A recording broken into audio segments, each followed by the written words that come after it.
Tonton video ini sampai selesai agar Anda tidak gagal paham.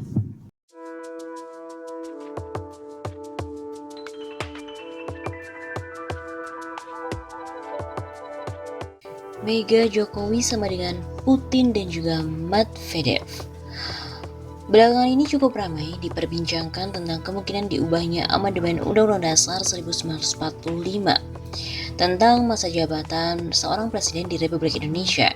Tanpa Undang-Undang Dasar 45 diubahkan pun, pada hakikatnya Presiden Joko Widodo masih bisa bertahan, meski dalam kedudukan berbeda sebagai wakil presiden dengan rasa presiden. Skenario yang pernah terjadi di Rusia nampaknya dapat dijadikan rujukan. Sebagaimana diketahui sebelumnya, seorang presiden di Indonesia dapat terus menjabat kedudukan itu selagi direstui oleh mayoritas rakyat pemilih, sesuai dengan Undang-Undang Dasar 1945 yang berlaku. Pasal 7. Presiden dan Wakil Presiden memegang jabatannya selama masa 5 tahun dan sesudahnya dapat dipilih kembali. Namun kemudian ketentuan seperti itu dianggap dapat menimbulkan masalah, antara lain karena seseorang yang sudah lama atau terlalu lama memegang kekuasaan dapat tergelincir ke arah yang tidak menguntungkan demokrasi. Sebagaimana pernah diingatkan oleh seorang bangsawan Inggris, Lord Acton, "Power tends to corrupt and absolute power corrupts absolutely." Maksudnya adalah bahwa kekuasaan itu cenderung atau dapat membangkitkan hawa nafsu untuk menjadi korup pada diri pemiliknya, dan karenanya kekuasaan mutlak cenderung membuat korupsinya juga mutlak. Dalam surat yang dikirimkannya kepada seorang pemimpin gereja di Inggris itu, Lord Acton juga mengemukakan pandangannya bahwa great men are almost always bad men, even when they exercise influence and not authority. Maksudnya, orang-orang yang dianggap hebat hampir selamanya adalah orang jahat, biarpun sekiranya mereka hanya punya pengaruh, bukan kekuasaan. Itulah barangkali kenapa ketika salah seorang tokoh pendiri Amerika Serikat, Benjamin Franklin, diminta oleh seorang kawannya agar menggunakan pengaruhnya dalam suatu urusan, ia pun menjawab, "Saya sama sekali tidak akan menggunakan pengaruh saya, melainkan saya akan mengemukakan alasan atau logika." Pada hemat Lord Acton, rasa moralitas seseorang menjadi berkurang bersamaan dengan meningkatnya kekuasaannya. Sebagaimana diketahui di zaman Orde Lama di Indonesia, Bung Karno praktis dalam kedudukan sebagai seorang presiden seumur hidup. Sementara penggantinya, Jenderal Soeharto, nyaris menuju ke arah sana kalau saja tidak diganjal oleh reformasi yang melahirkan semboyan anti KKN atau korupsi, kolusi, dan nepotisme. Pasal 7. Presiden dan Wakil Presiden memegang jabatan selama 5 tahun dan sesudahnya dapat dipilih kembali dalam jabatan yang sama hanya untuk 1 kali masa jabatan. Korupsi dan kolusi kita ketahui dipinjam dari bahasa Inggris. Kolusi bisa juga ditafsirkan sebagai kong kali kong, sementara nepotisme punya riwayatnya sendiri. Di pertengahan abad ke-17, istilah nepotisme muncul dalam bahasa Perancis, sama seperti dalam bahasa Indonesia sekarang yaitu nepotisme.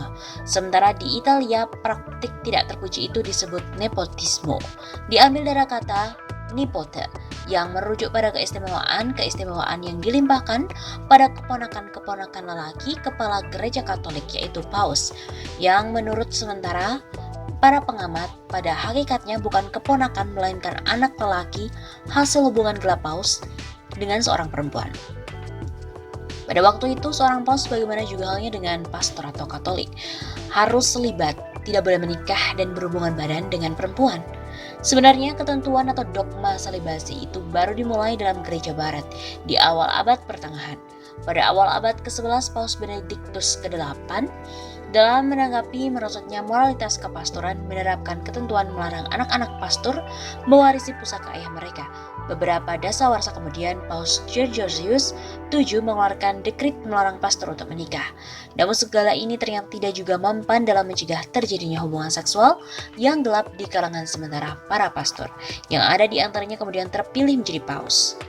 Kalau benar memang bukan satu jalan ke Roma, maka macam-macam rute yang dapat ditempuh para penguasa atau presiden untuk melestarikan pemangkuan kekuasaannya, hingga segala pasal dalam Undang-Undang Dasar hanya bisa gigi jari. Dalam salah satu karya besarnya, pengarang Inggris bernama Charles Dickens, yang banyak membicarakan tentang kemiskinan, di Inggris sekian abad yang lalu. Melalui mulut salah seorang karakter dalam kisahnya menyebut hukum sebagai keledai, a ass, maksudnya laksana keledai. Bayangkan, keadaan di Rusia sekarang ini, di mana sebelumnya berlaku ketentuan bahwa seorang presiden diperbolehkan memangku hanya 2 masa jabatan, masing-masing 4 tahun. Kemudian diubah atau diamandemen menjadi 2 kali 6 tahun. Dan kini diubah lagi dengan catatan bahwa seorang dapat menjadi presiden praktis seumur hidup asalkan mayoritas rakyat menghendakinya. Vladimir Putin pertama kali terpilih sebagai presiden dalam tahun 2000 dan terpilih kembali dalam tahun 2004 untuk masa jabatan sampai 2008. Meski tidak lagi memenuhi syarat untuk kembali mencalonkan diri dalam Pilpres Rusia tahun 2008, Vladimir Putin tidak kehilangan dan kehabisan akal. Penggantinya yang dipilih mayoritas rakyat adalah Dmitry Medvedev. Ada orangnya Putin yang mengangkat Putin sebagai Perdana Menteri dengan rasa presiden. Kata kebanyakan pengamat seperti itu. Medvedev kemudian mengusulkan agar diadakan amandemen yang memungkinkan seseorang menjadi presiden selama masa jabatan 6 tahun dan dibolehkan untuk kembali memperebutkan jabatan itu untuk 6 tahun berikutnya dan tidak boleh mencoba untuk kembali bertarung untuk masa jabatan ketiga. Setelah sebagai Perdana Menteri selama 4 tahun sesuai ketentuan Undang-Undang Dasar Rusia, dalam tahun 2012 Vladimir Putin kembali berhak untuk ikut memperebutkan jabatan presiden untuk masa jabatan selama 6 tahun ke depan. Demi Putin, Dmitry Medvedev tidak ikut memperebutkan masa jabatan kedua. Putin menang dan kemudian dalam Pilpres 2018 kembali menang. Medvedev ganti peranan dari presiden jadi Perdana Menteri. Seyogianya karir Putin sebagai presiden akan tamat riwayatnya dalam tahun 2024. Dan kalau ia masih rindu pada jabatan itu, ia boleh bertarung lagi setelah cuti 6 tahun, yakni tahun 2030. Namun politik memang adalah seni yang memungkinkan segalanya. Awalnya ada usul amandemen Undang-Undang Rusia tentang berbagai hal untuk ditentukan nasibnya dalam referendum. Diberitakan pada saat-saat terakhir, seorang anggota parlemen Rusia dari partai mendukung Putin, Valentina Tereshkova, kosmonot merupakan perempuan pertama di dunia, mengusulkan agar dalam referendum bulan Juli 2020 itu juga dicantumkan usul perubahan agar seorang presiden diperbolehkan bertarung tanpa batas masa jabatan. Memang dikatakan bahwa segala itu bukan suatu kepastian, bahwa setelah tahun 2024, Vladimir Putin kembali akan bertarung. Menjelang referendum, Putin menyampaikan pesan bahwa yang akan ditentukan oleh para pemilih adalah sebuah negeri yang ingin kita huni, yang ingin kita wariskan pada anak cucu. Dilaporkan 76% pemilih menyetujui referendum itu bulan Juli 2020. Ketika ditanya tentang kemungkinan ia akan kembali mencalonkan diri dalam tahun 2024, Putin mengatakan menjaring seseorang yang mungkin akan jadi penerusnya hanya akan mengalihkan perhatian dari tugas menjalankan pemerintahan. Yang terpenting, kata Putin, kita harus bekerja dan bukan mencari-cari penerus. Bagaimanapun mayoritas rakyat sudah menyuarakan kehendak mereka. Nah, sesuai rumusan Rusia itu, awalnya Medvedev presiden, Putin Perdana Menteri. Kemudian lewat Pilpres berikutnya muncul Putin Medvedev. Putin balik jadi presiden dan Medvedev turun jadi Perdana Menteri. Masuk akal kalau di Indonesia muncul rumusan Megawati Jokowi. Untuk kemudian siapa tahu jadi kebalikannya Jokowi Megawati. Bukankah Vox Populi Vox Dei? Suara rakyat, suara Tuhan. Untuk Indonesia terserah MPR yang mewakili suara dan kemauan rakyat. Wallahu a'lam.